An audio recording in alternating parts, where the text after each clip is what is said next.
Hi, my name's Mel and welcome back to Bookish Brummy, and today's video is our weekly update on all the books I've been reading in the last week. So hopefully I won't give any spoilers today because I'm just going to do a brief review of the books that I've read, nothing in depth, not going to talk about the ending of them, so you're probably quite safe to keep watching.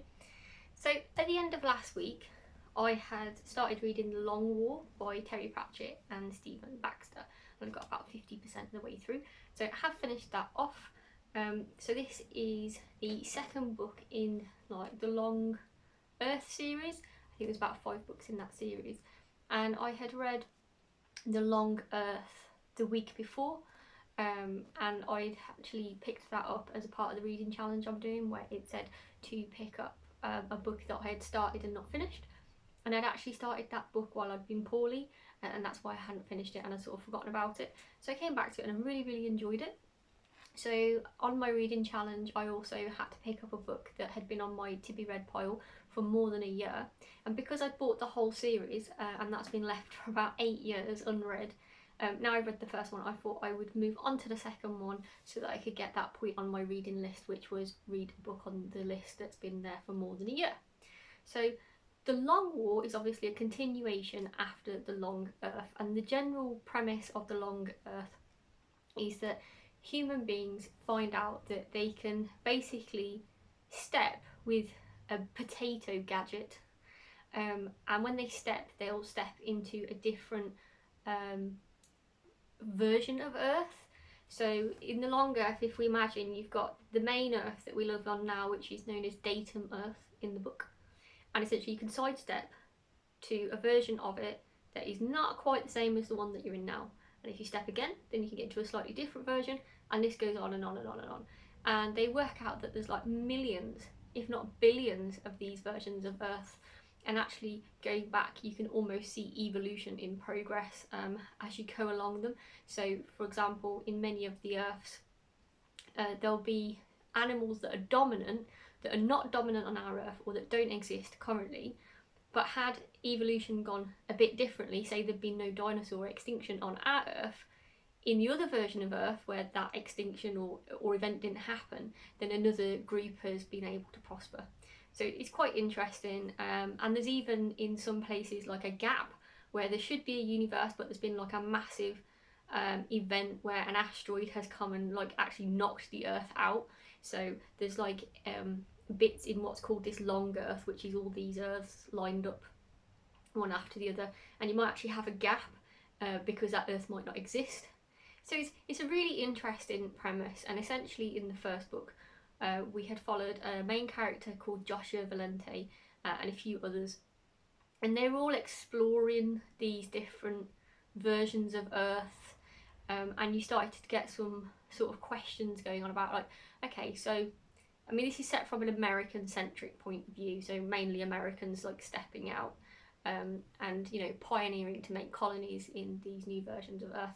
But then you've got questions about, well, can the government on Datum Earth get tax off people who are like in the footprint of where America is, but in a different realm of Earth?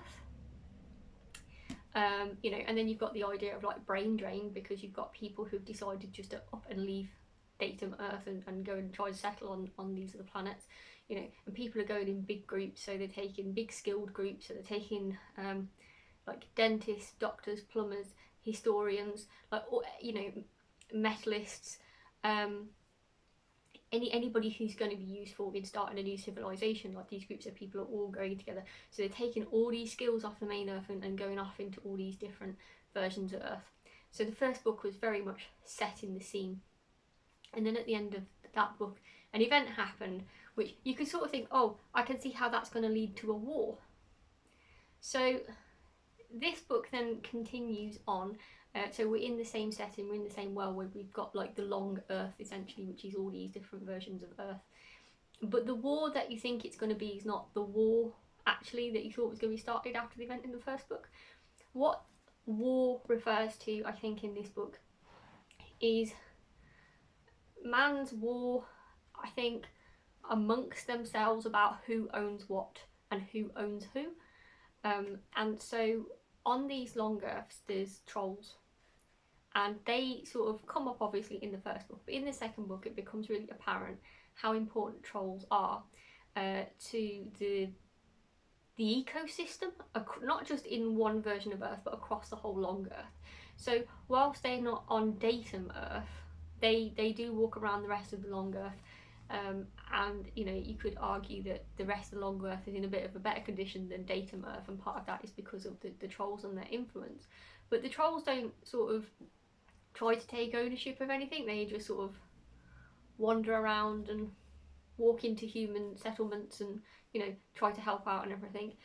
But you know, some humans are threatened by that, the government is threatened by that, so you could say that the war is in part against them.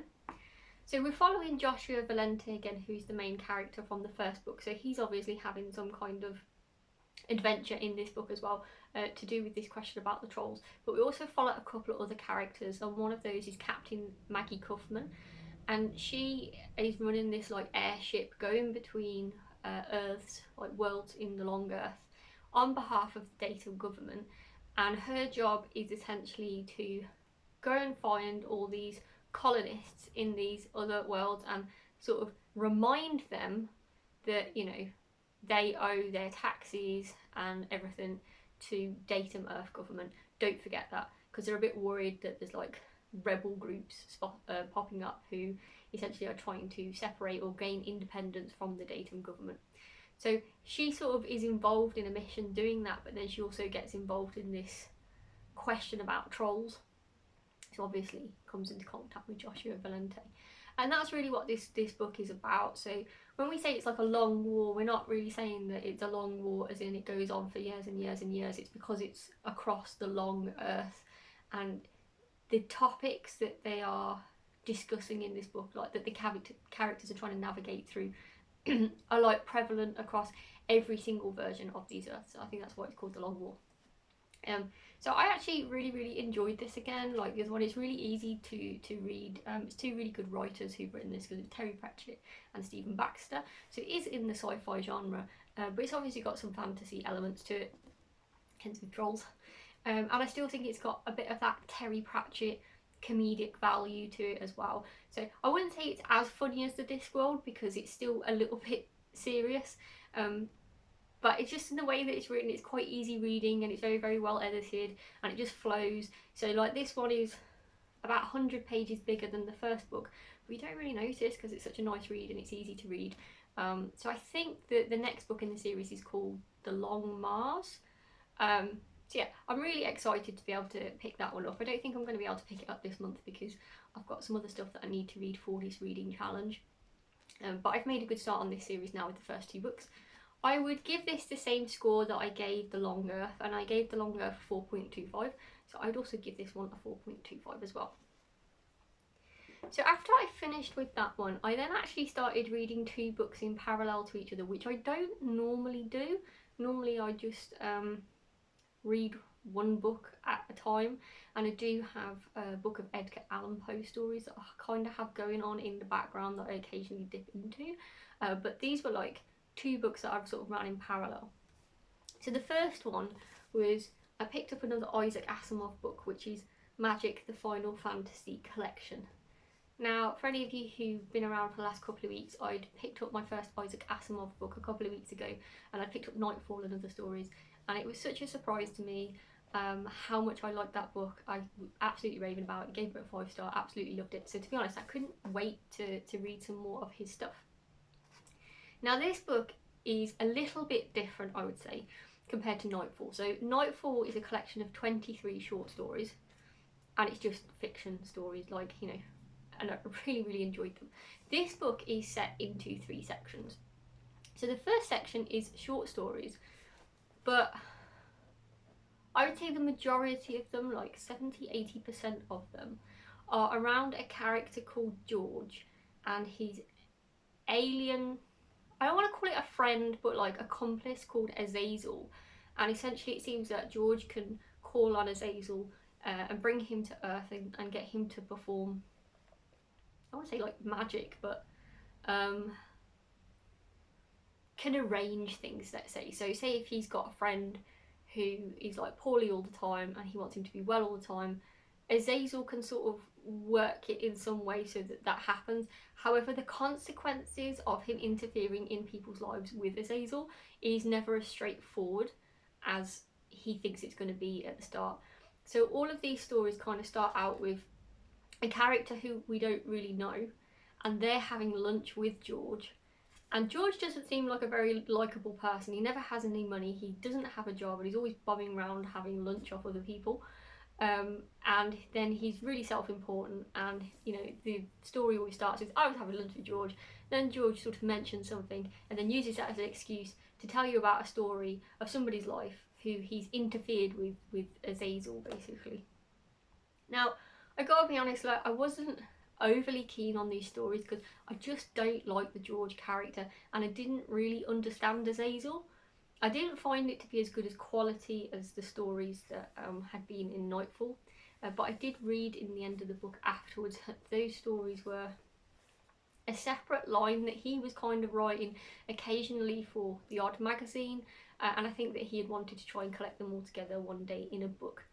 So my enjoyment of them wasn't as great as the stories I had out of Nightfall, but I think there was about 3 stories in this section of the book where where there was 3 that had nothing to do with George or Azazel and were just straight short stories, and they sort of mimicked the quality and what I liked about the stories that I'd read in Nightfall. So that was good. There was like 3 in there. I was like, okay, that's I enjoyed those. It's not that the George stories are terrible. I just know that Isaac Asimov can write much better quality stories. So yeah. Then the second part of the book is he's writing essays on fantasy. So they're like what Isaac Asimov thinks about certain fantasy elements that you see in short stories. So an example of that would be like fairy tales, or the origin of the unicorn, or like what effect Lord of the Rings had on fantasy and then what that had on him. And those essays are actually really interesting. I wasn't really sure what I would think of them when I came to them, but I really enjoyed them.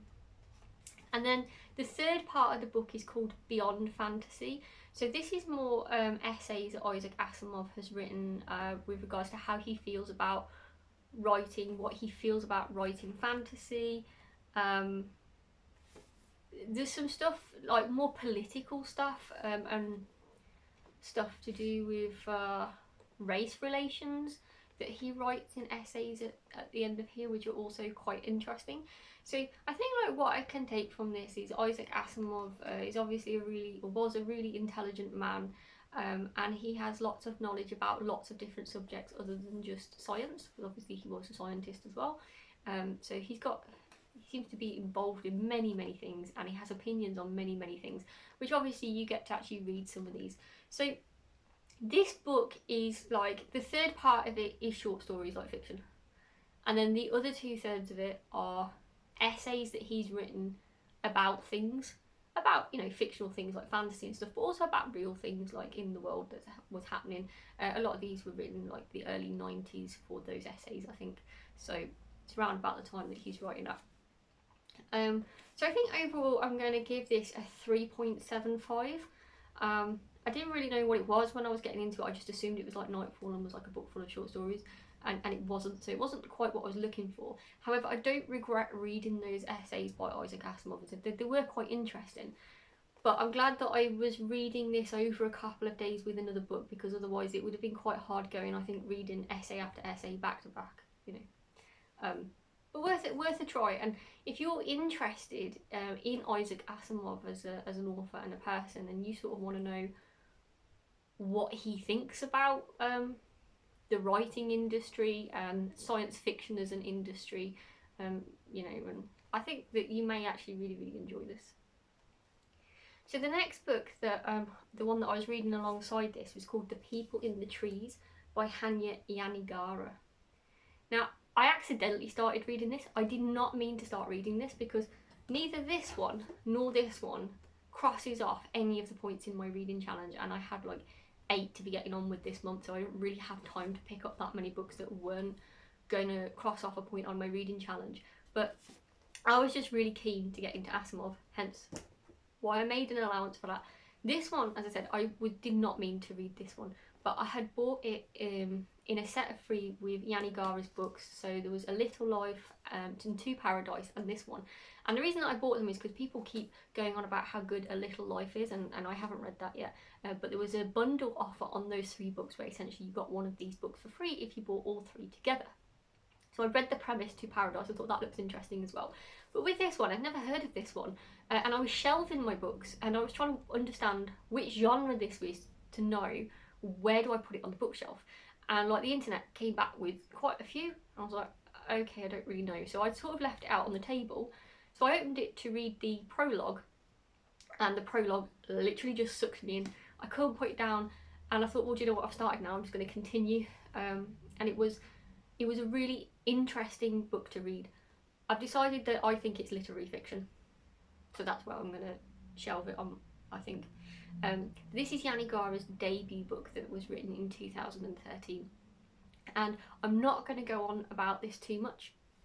Essentially, I gave it a 5-star because it's beautifully written, especially for a debut novel. It made me think about a lot of things that I thought that, you know, things that I have already come to a conclusion to as an adult who's nearly 40 of, well, this is why I think about this morally and this is why I would act this way morally. You know, I didn't sort of feel like I needed to, prior to reading this book, ask myself to question those assumptions again, but this book makes you question a lot of the assumptions that you know, have now concreted into your psyche as an adult. So, you know, this is quite a heavy book. It does include child sexual assault as part of it. It's not, you know, there's not many pages going on about it, but there's a couple of incidences in this book where that happens, and that sort of forms your view of the characters, I think, as you're going through. So if you particularly find that difficult to read about, then this book might not be for you. But I think, you know, that's only a part of the book. There's a lot more to this book. The general premise is that we are reading the life story of a scientist who is being accused of being a paedophile, but at the same time he's had a really long career in the science, and he has gone to it's a fictive Micronesian island and discovered an unknown tribe of people in there. And when I say unknown, as in like they had nothing to do even with the people that lived on the island next to them, because they'd just been, you know, hidden in the trees for centuries. And, you know, basically looking at the practices that they've got on that island, and then also as a sort of bit of a twist on it, which sort of makes it a bit speculative fiction, there's these turtles that are like religious symbols on the island, but they are actually also living creatures, and if you eat them then it seems to confer like an immortality on you. So as a medical professor, he's going to investigate that, and that wins him a Nobel Prize. So you've sort of got that going on in the background, and then there's obviously his life story built around that as well, and then this accusation that's been thrown at him. So I personally thought, as I said, I would give this a 5. It was totally unexpected. I didn't know this book existed about 6 weeks ago, so, you know, it just came with the other 2 books that I was sort of looking forward to reading. Just opened it, thought, oh, I'll read the prologue, got totally sucked in. And there's a lot of people talking about this on the internet. Now, I have a lot to say about this book. This book is extremely deep and the characters are extremely complex. So I have done a separate dive into this book where I'm going to be discussing this. So I'm going to be releasing that video on Friday. So if you also want to come and have a discussion about the book, watch the video on Friday to see what I think about it, and then obviously you can join in the conversation by leaving your comments. Okay, so then I have started a book which is more in line with what was on my reading challenge, which was Stephen King, Needful Things. So this one is covering off the point on my reading challenge which said Amazon recommended. Now, Amazon recommends me a lot of books, not gonna lie, but I didn't really know how else I would get to read a Stephen King this month because none of the other points cover a Stephen King. So I decided to take this one, even though it is over 900 pages long. So I've made my life much harder for myself, being as I've got, you know, at least 8 books to read in this month. And so far, I've only crossed off one of the points with this one. However, I'm about 25% of the way through, so I should imagine that I will be spending the next week reading this one, which I'm not sad about because I'm really enjoying this so far. It's going really well. I'm obviously not going to rate it or review it yet because just not far enough into it. So you'll get that review in next week's catch up on what I've read. But it seems to be going quite quickly, so although there's a lot of pages, it's not particularly complicated to read. It's going quite quickly. So I do sort of think that actually by next week I'll probably finish this one and I might get started on another book, or even finish like another smaller book if I get the opportunity. I'll have to look at what's left on the reading challenge as to I might have to pick up to read. So I feel like I've had quite a varied week. There's obviously been a lot of science fiction this week, which is amazing considering I was a bit scared of science fiction a couple of weeks ago until I picked up that first Isaac Asimov book. But I've had a good time with all of the things that I've read. There's nothing that I've hated. I think, you know, the most surprising thing that I read this week was this. I mean, honestly, I think this is one of the most outstanding things that I've read this year. And I was not expecting to be saying that in December, picking up a surprise book that I wasn't expecting to read. So for the rest of this week, yeah, I'm going to be concentrating on Needful Things. As I said, I do have a video coming out on Friday about The People in the Trees by Hanya Yanagihara. So let me know in the comments below what you're planning on reading this week. Let me know if you've read any of the books that I reviewed today on this channel and what you think about them. Yeah, so I hope you've enjoyed this video. If you have, please like so that you get to see, well actually no, you should subscribe because then you'll see my future videos. But also if you give me a like, then I know that you've enjoyed watching this video as well, so I appreciate that. Thanks for watching. Bye!